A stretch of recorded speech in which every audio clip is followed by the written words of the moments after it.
One of the most impactful lessons I've ever learned in business is to focus your time, energy, and effort on the things that you can control and to learn to accept the things that you cannot control.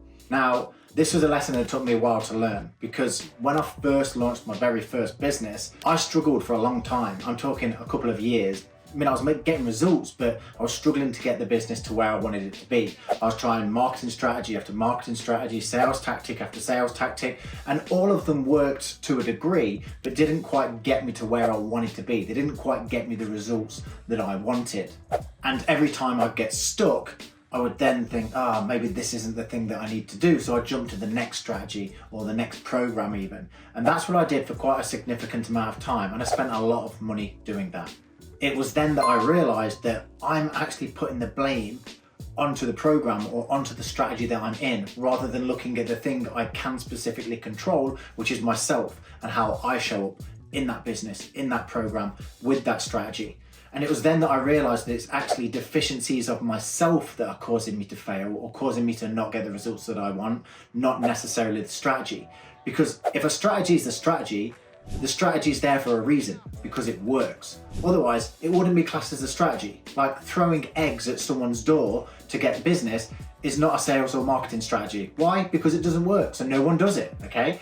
But ads, cold calling, direct messaging, all of these things are strategies that work because someone has made them work. If they are not working for you, it would suggest that the problem is with you, not with the strategy. And that's a hard pill to swallow, but it's a pill that you must swallow because otherwise you will remain stuck until you do realize this. This means that basically you've got a deficiency. A deficiency could be anything from poor tonality, so when you speak and you're selling, you sound like a robot, so the prospect feels like they're being sold to. It might be that you have a fear of rejection, so because of that you don't make the follow-up calls that you need to, or you don't make the sales calls that you need to. Or it could just be something like you don't have very good discipline. You're not a very disciplined person, and therefore you don't do what you know you should be doing in order to get the results. Or if you do it, you don't do it consistently enough because you lack discipline. These are all examples of deficiencies that could be taking you out of the game. You have to figure out what your deficiency is.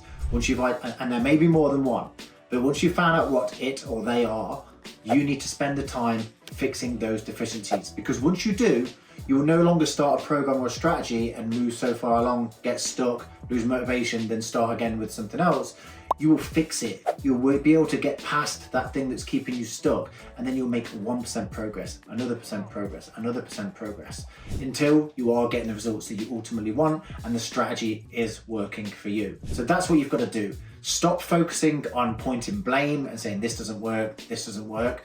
Focus on looking at yourself and thinking, why am I specifically not able to get this to work? What am I lacking? Where am I falling short? Because when you identify that, your results will change.